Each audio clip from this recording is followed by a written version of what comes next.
I know how this sounds, but please just read this all the way through before you decide I'm crazy. I need to put this somewhere, in case something happens to me. This all started about 3 weeks ago when I found a Craigslist job that seemed too easy to pass up. It's simply read. Night sitter needed. $300 per night.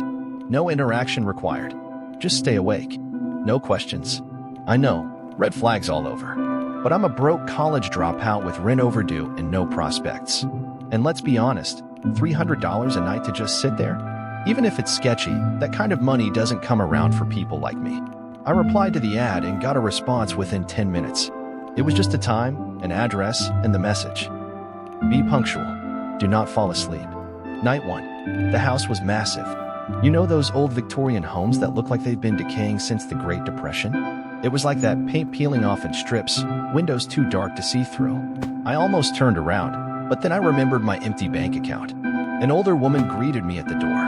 Her face looked like wax, smooth in a way that didn't match her eyes, which were sharp and glassy. Room's upstairs, she said. He's already asleep. You sit in the chair in the corner. That's all. You don't speak to him. You don't touch him.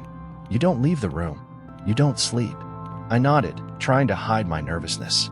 The heat was a man in his 40s, lying perfectly still in a 4-poster bed. I remember thinking he looked dead, but his chest rose and fell very faintly. I sat in the chair like I was told, pulled out a book, and tried not to look at him too much. Nothing happened for hours. He didn't move, didn't twitch. The room was dead silent except for a ticking grandfather clock in the hallway. Around 3:15 a.m., the air shifted. You know that feeling when someone's watching you? My skin prickled like it was suddenly too tight. I looked up. He was still asleep, but not. His eyes were wide open, staring straight at me, but his breathing hadn't changed. They were glassy, unblinking. I wanted to run, but I just sat there, frozen. After about 2 minutes, his eyes closed again. No sound, no change. Just blank, like nothing happened. The next morning, the woman handed me $300 in cash. Same time tomorrow, she said, closing the door in my face. I should have walked away, but I didn't. Night 2. I brought coffee. A lot of it. I wasn't about to risk falling asleep. Same drill, up to the room. Man already asleep. Wax woman gone before I could even ask anything. At first, everything was the same, until I blinked, and the man wasn't in the bed anymore. He was standing at the foot of it, still asleep, eyes closed, not moving. I didn't breathe. I didn't move. I just stared at him, and eventually, somehow, he got back into bed. I didn't see it. I just blinked, and he was lying down again. I started to think I was losing it, that maybe I was dreaming already. But that's the thing. I didn't sleep, at least not until I got home. And that's when he started appearing in my dreams. Night 3. The dream started in the room. Same chair, same ticking clock, except I wasn't alone. He was sitting in the chair this time, and I was in the bed. I couldn't move. My limbs were heavy, like lead. He sat there, staring at me with that same blank expression. Then he said it. I like your skin.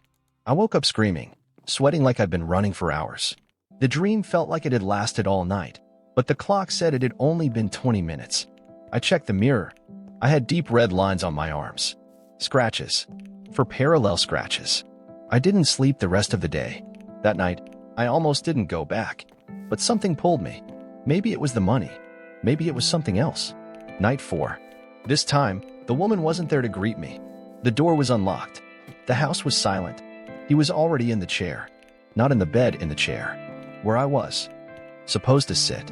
So I stood, unsure of what to do. I must have waited 10 minutes, just staring. Eventually, I decided to just leave. But when I turned around, the door was gone. Literally, no door. Just the wall. I spun back around, and he was standing. Eyes closed, mouth slightly open. He raised one hand and pointed to the bed. I didn't want to. Every cell in my body screamed not to. But I got into the bed. The second I did, my body locked up. Paralysis. I couldn't even scream. He sat in the chair. The clock ticked, and then his eyes opened. I don't know what night it is anymore. I wake up in the bed now. Every time. I try to leave, and the door is gone. I try to scream, and nothing comes out. He sits in the chair, watching. Always watching. I think I'm still alive. I can feel hunger. My skin itches constantly. And the dreams, they don't stop. I'm never awake. I'm never asleep. Sometimes, I see you in my dreams now.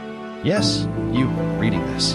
Your face shows up in the corner of the room. You're watching me. Don't respond to the Craigslist ad. Please. It's still up. I saw it again today, same wording. I think he needs a new sitter. And I think I'm almost done.